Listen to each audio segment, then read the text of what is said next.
et bienvenue dans ce nouveau vlog où je vous emmène avec moi à Kanchanaburi en Thaïlande pour vous parler de mon expérience de digital nomade. Pour ceux qui ne me connaissent pas, je m'appelle Camille, je suis graphiste indépendante et j'ai créé mon studio de design graphique Lighthouse Studio début 2024 et je documente ma vie de graphiste et actuellement du coup de digital nomade sur cette chaîne YouTube. Donc n'hésitez pas à vous abonner pour ne pas manquer les prochaines vidéos et tout de suite direction Kanchanaburi. Pour ceux qui ont vu mes premières vidéos, du coup les 15 premiers jours de mon arrivée en Thaïlande, j'étais avec une amie et on a visité le sud, ça correspondait à 2 semaines de vacances que j'ai prises et depuis aujourd'hui du coup j'ai repris le travail. Je suis partie ce matin de Bangkok et j'avais un peu peur parce que je devais prendre un bus pour aller à la gare routière et prendre un autre bus direction Kanchanaburi, mais j'ai vraiment pas du tout compris leur réseau parce que les numéros de bus qui sont affichés sur les stations ne correspondent pas à ceux qui sont affichés sur Google Maps. Bref, je m'en suis sortie, j'ai réussi à arriver à destination en temps et en heure pour prendre mon bus direction Kanchanaburi, donc c'est à 2h30 à l'est de Bangkok. Le temps d'arriver, de poser mes affaires à l'auberge et d'aller manger un bout, j'ai repris le travail que l'après-midi où j'ai trouvé un café très sympa pour pouvoir me poser avec un petit smoothie au bord de la rivière. J'ai fait mon administratif, donc comptabilité, déclaration URSSAF, la partie pas très fun mais bon c'était nécessaire puisque c'est quelque chose que je fais à chaque début de mois, donc c'était le programme de cet après-midi. Et en fin d'après-midi, j'ai été voir le coucher de soleil sur le pont de la rivière Kwai. C'est un pont qui a été construit par les esclaves des Japonais pendant la Seconde Guerre mondiale et qui a connu beaucoup de morts puisque c'était un pont qui a été construit pour relier la Thaïlande et la Birmanie et il fallait le construire de manière très rapide. Du coup, il y a eu pas mal de morts dans ce chantier. On appelle d'ailleurs cette ligne de chemin de fer le chemin de fer de la mort.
Et en rentrant à mon auberge, j'ai jamais vu autant de moustiques. Il y avait des hordes de moustiques sous chaque lampadaire. Et je crois que j'avais oublié mon pchit, mon anti-moustique plutôt.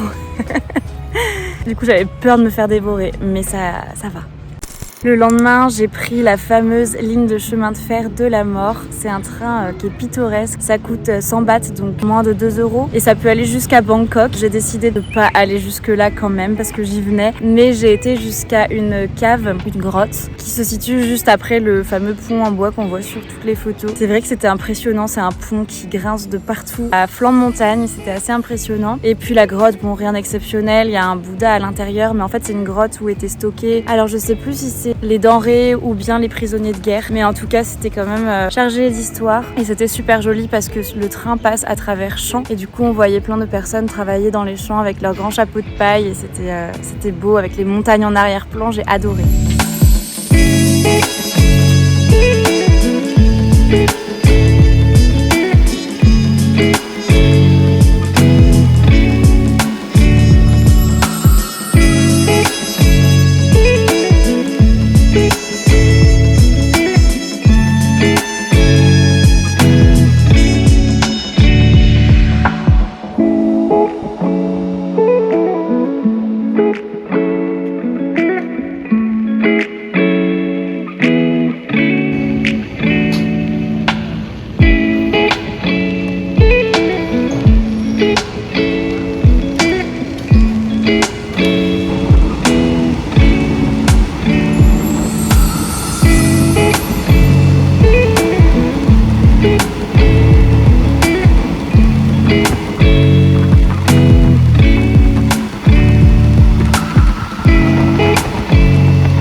rentrant, je voulais me trouver un petit café pour travailler, donc je me suis posée dans un café où il y avait écrit Free Wi-Fi et je me suis assise à côté d'un papy. C'était un papy du Danemark qui m'a tenu la grappe pendant genre 1 heure et qui me racontait des histoires trop bizarres, du genre qu'il y avait une Allemande qui était venue à Kanchanaburi, qui avait été visiter un temple et qui s'était fait tuer et enterrer dans le temple par un moine. Je la fais en courte. Après, il me racontait qu'il allait acheter ses caleçons dans un marché pas loin. Enfin, des histoires trop bizarres.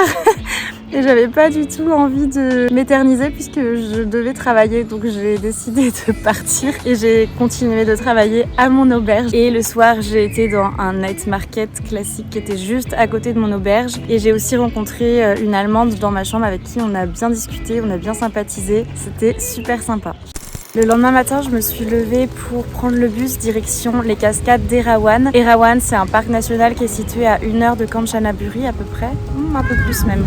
Dans le bus, j'étais assis à côté de Français qui viennent de Bretagne, genre juste à côté de l'endroit où j'ai grandi, donc c'était assez rigolo, avec qui on a discuté tout le trajet. Le bus par contre était super pittoresque, même moi qui suis petite, je fais 1m55, donc autant vous dire que mes jambes elles sont rikiki, et dans le bus elles étaient collées au siège de devant tellement c'était serré et spartiate et tout était en bois, ils roulent les portes ouvertes, enfin c'était vraiment un bus pittoresque, vraiment local. C'était assez drôle et puis après je suis arrivée aux cascades d'Erawan où j'ai fait une randonnée pendant 2 heures. En fait c'est une cascade qui est sur 7 niveaux et on remonte la cascade doucement. Les cascades portent ce nom parce que le dernier étage de la cascade, donc le 7e étage, ressemblerait à l'éléphant à 3 têtes sacré qui s'appelle Erawan, d'où le nom de ce parc et de cette cascade. Mais c'était super joli, l'eau était d'un bleu que j'ai jamais vu auparavant je crois. Par contre je suis arrivée à temps parce que quand je suis arrivée il y avait quand même des touristes, mais en repartant il y avait plein de touristes russes qui arrivaient et qui étaient pour le coup pas très respectueux. Mais c'était super joli, j'en ai pris plein les yeux. J'ai vu des singes, j'adore les singes.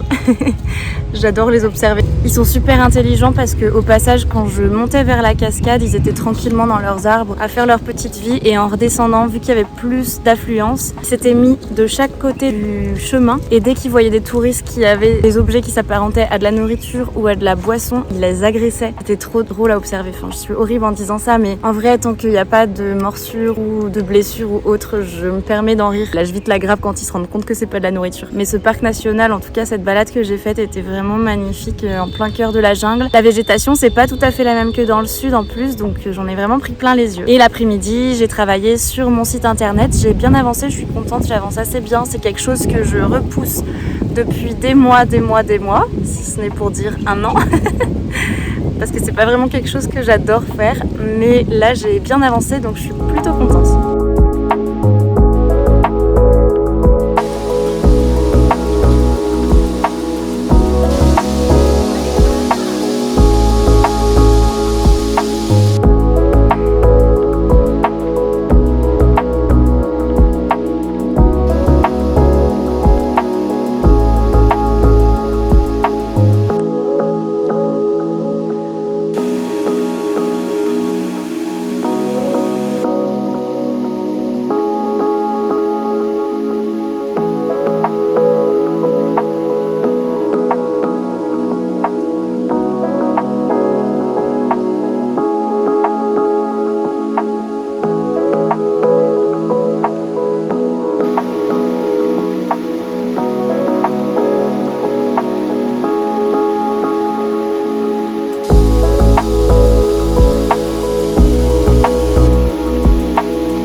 Et pour mon dernier jour à Kanchanaburi, le matin j'ai été faire le Skywalk. C'est une sorte de passerelle avec un sol en verre au-dessus de la rivière Kwai. C'était chouette parce que le matin il y avait vraiment pas grand monde. Cette balade c'était super joli parce que du coup le soleil se levait sur les montagnes, les couleurs étaient pastel, l'eau était toute calme. Il y avait plein de petites maisons sur pilotis et c'était vraiment très joli. Et puis ensuite je suis rentrée travailler à mon auberge jusqu'au soir où j'ai pris un bus de nuit direction Chiang Mai. Donc ce sera l'objet de ma prochaine vidéo. Merci beaucoup d'avoir regardé cette vidéo jusqu'au bout, j'espère qu'elle vous aura plu. Si c'est le cas, n'hésitez pas à me le faire savoir en commentaire et à me mettre un petit j'aime et à vous abonner à ma chaîne pour ne pas manquer les suivantes.